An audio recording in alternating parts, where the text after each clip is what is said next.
And now the bad news. This is something I've suspected going forward, and it still, depends on the performance of Snyder's Justice League.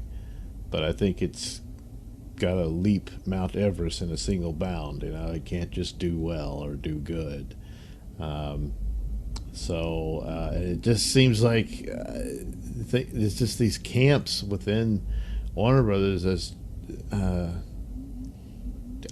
don't know, out of spite or what have you. I mean, because if the interest is there and that's what you can bank on, seems like that's what you would do. But anyway, so there are no plans for any further sequels to this version. It would have to really overwhelm them to the point that it's like, well, that's what we got to do. There's this huge demand for more of this version of Justice League going forward. So this is a rather brief article from Cosmic Book News, and referring to a YouTube channel called iMinutemen, who I actually think I think those guys do use the Watchmen font, because the Minutemen were, in the story, a precursor to the Watchmen, which boy, I wish HBO would have done a prequel to Watchmen on the Minutemen, and they actually have a perfectly fine story by Darwin Cook to be the story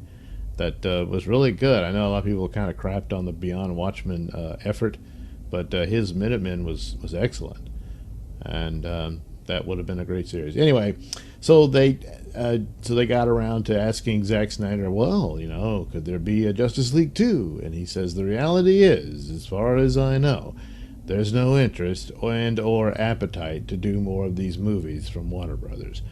With me, anyway. But I didn't think finishing this film correctly would ever happen.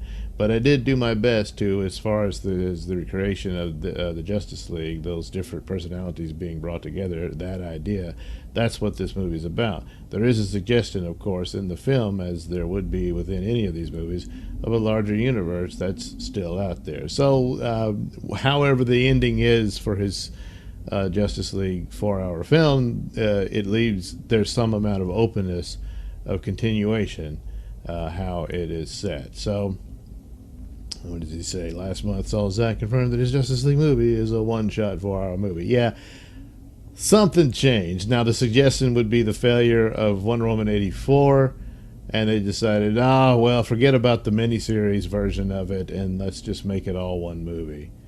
And that's how that went. He leaves open the possibility, and that would come into that it does so well that they kind of have to. And so he says, yeah, there's, possibilities, because he said, I never thought he would get to release his cut. And so since that happened, then yeah, it's possible. But I don't know. So yeah, Walter Hamada says the Snyder Cut's a cul-de-sac, which is a street that leads nowhere.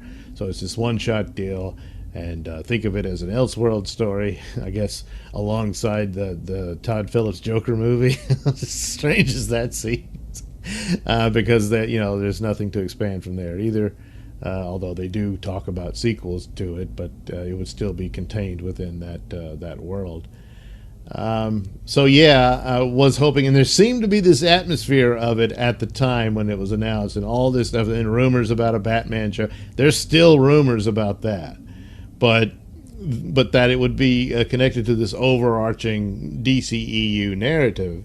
And I really was hoping that there'd be a Superman film in here with him going up against Brainiac. And you could easily weave that into the overall threat of the New Gods and that sort of thing.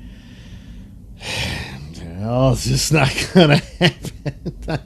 So anyway, I guess that's the stumbling block, or if it's just the camps within don't want to admit they screwed up with Snyder and all of that, but they did. The lessons of Snyder Cut is very simple. It's the 11th hour changes. It doesn't work. It's too late, and at the time they took advantage of a very terrible tragedy for Zack Snyder, and that just makes it all the more worse. But at a certain point, they lost faith in Zack Snyder. The Batman versus Superman, they were expecting $1 billion. It didn't make it, and this is at a time when the Marvel movies hadn't hit that yet either. I don't believe, but they, were very popular and all of that. But there was all this sort of backlash towards it, and so they panicked and decided, well, Zack's version doesn't work, so let's try to make it like Marvel and hurry up and slap it like that. Get Joss Whedon in there, and put in a bunch of silly jokes and whatnot, and somehow that's just going to work. It's not going to work. Certainly not like that. Where you only had a couple of months to reshoot it and all that, and then get it out by November. That's just stupid. And Snyder Cut or no Snyder Cut, that's blatantly obvious. But I don't know. It's just some people can't deal or take responsibility for what their decisions were. But and I don't understand the power structure. It seems like AT&T would overrule this, and they certainly did in getting this project off the ground. But beyond that, I don't know. And they may just have cooled to the whole idea because of Wonder Woman flopped. It might be the deal. But anyway, Kevin Smith recently confirmed that Snyder left the end of Justice League to enable the continuation as well. He says, I happen to know that the ending that he's got for the Snyder Cut is very not a cul-de-sac. It takes us to a weird neighborhood, but it's not a cul-de-sac. You can keep fucking going with the story based on what I've heard from a friend.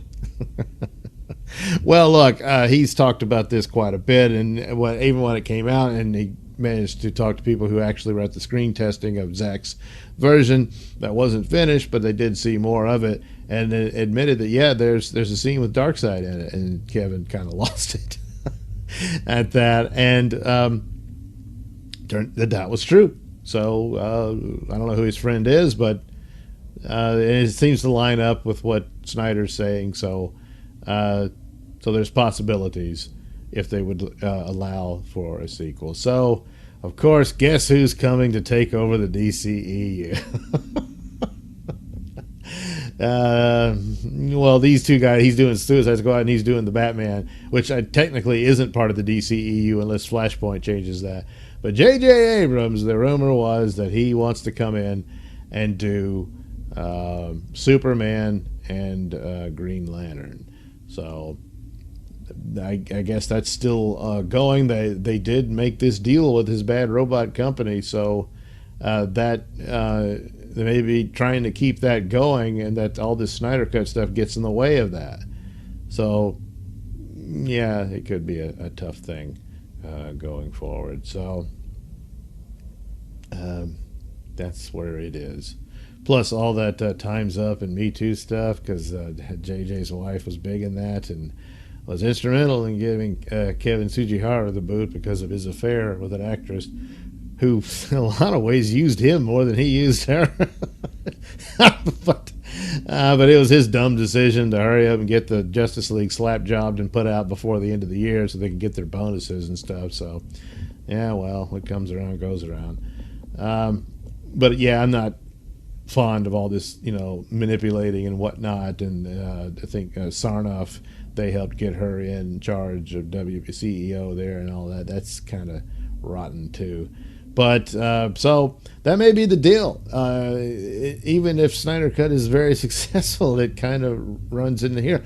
But there again, he's doing Justice League Dark for HBO Max, and that's one thing as a series. And then he might be the one to take on Green Lantern. But I guess the deal is done. I don't know. It's kind of stupid. But, good Lord, if he tries to do anything like that flyby script, that would be awful. But so far, he just has not been hitting any home runs here. Now, a lot of what happened with Star Wars, it's not could possibly be it's not all his fault. The Force Awakens was kind of a cheap ripoff of New Hope, but all that other stuff that came later is what really destroyed it.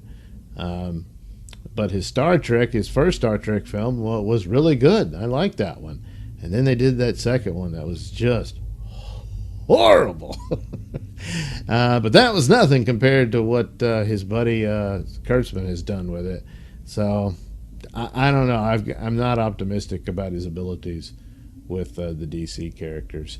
And I'm not really hearing anything good about the Batman, and some of that teaser footage. I don't know. I wasn't liking that. Meanwhile, I guess Suicide Squad kind of looks good, and probably I think is probably a better fit for James Gunn than the Guardians was, because the Guardians of the Galaxy he did isn't what the Guardians of the Galaxy was in the comic books. I suppose they've changed it to make it fit that now, but Suicide Squad I think is more fitting for his approach and ideas and stuff. And it looks like it'd probably be pretty good. And even the Peacemaker spinoff, I'm probably even more interested in that than the movie. So, seems like it'll all be good. I don't like the man. I think he's a complete scuzzy a-hole. But does good work. And unlike the left, I don't just get rid of people because I don't like them. But, yeah, that's the times we live in. So, yeah, Suicide Squad would probably be the best of the three out of that. So, man, that is a cool resolution of that picture. Really cool looking. So, yeah, this is probably it. And I was hoping, the only other hope for Henry Cavill's Superman is Shazam now, apparently. But if that's all he's getting is some glorified cameos, and then they just sort of retire the character after Flashpoint, maybe. I don't know. Although that's another one where apparently he's going to be in Flashpoint now, since they dumped Cyborg. But it's looking less and less likely we'll get the Henry Cavill Superman sequel, which is just really stupid. Yeah, but anyway, there it is. Hopefully none of it's true, and Justice League 2 will be coming in 3 years. Thanks for watching and listening. Say, while you're still here, why not like and subscribe and share with your many friends? Yes. Also, check out my mini stores in the link description below. Yes, where you can get t-shirts, hats, mugs, all those goodies with my artwork on them. Oh, yeah. And head over to indieplanet.com and pick up a copy of my comic book, Night Night. Oh, yeah. You can also catch me at my podcast, Mr Nailsin Show, on RadioMisfits.com. And you can also watch my videos on BitChute.com and now on Rumble.com. Oh, my goodness. So many places to watch me and my stuff. Oh, yeah. And if that's not enough for you, well, you can follow me on many social media platforms and say hi to your old pal, Mr. Nailsin.